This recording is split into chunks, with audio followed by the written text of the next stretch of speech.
about Scott that he's out there running. He's one of the average citizens. He's one of us getting up and actually getting involved in the political process. So we're unbelievably passionate and absolutely real. Yep. Let's go right to the clip here. Scott Gunther. I'd like to come today also as a citizen of Frederick County in strong support not only of this bill but the precedent that it sets to address the forever redefining the relationship between our tyrannical federal government and, for our case, the state of Maryland. I think it boils down to a choice we have to make for all of our citizens. Are we going to choose personal responsibility and self-reliance as an expectation of our citizens, or forfeit the American Revolution and the spirit of individual liberty? I don't come here to ask you to bless me with liberties that are conferred upon man by our Creator, but to state that today the federal government's overthrow of state sovereignty ends now. This legislation will first forbid commandeering of state legislative and regulatory processes, which the speakers before me have addressed already. It will establish nullification of current and proposed future legislation that abuses the federal government's authorities granted to it by the Constitution. It will command the federal government cease and desist in usurpating the states and the people's rights. Lastly, it will reestablish that the federal government is an agent created by the states to be an agent of the states, and we are not agents of theirs.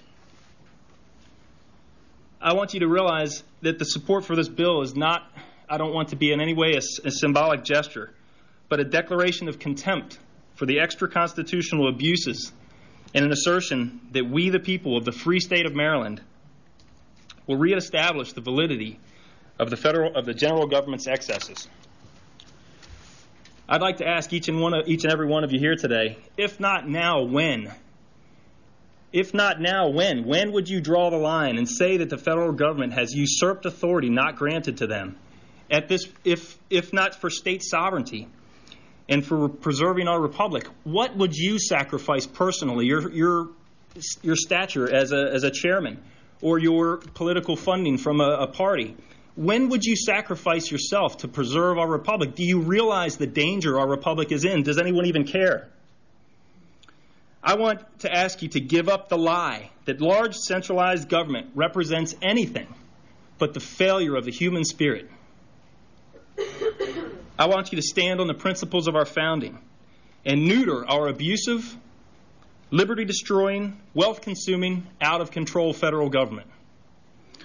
The blight of tyranny has blackened freedom's landscape, but the sprouts of liberty are emerging once again. I hope they bloom into a patriot legislature that someday can be in each one of these seats here among us. I strongly urge support of Senate Resolution SJ1. Thank you, sir. That was Scott Gunther at the testimony there Wednesday. A couple of things kind of come away with. I absolutely loved a few of the parts of his speech. He said, I don't come here today for you to bless me with liberties that are conferred upon me by our Creator. Right. He's saying that these rights, these liberties, these freedoms were not granted by men; they were granted by a higher power. Right. Heaven help the day that we think we have to go to our legislature to get rights. Folks, if you're listening today, Scott's passion needs to get to all of us and needs to tap into that internal idea we have of freedom. We cannot just hope that freedom will prevail. We can't hope that. History has never shown a period of time when freedom has just prevailed because we hoped it would or we weren't willing to stand up for it. People like Scott, even people like Joshua and myself, we're just average citizens.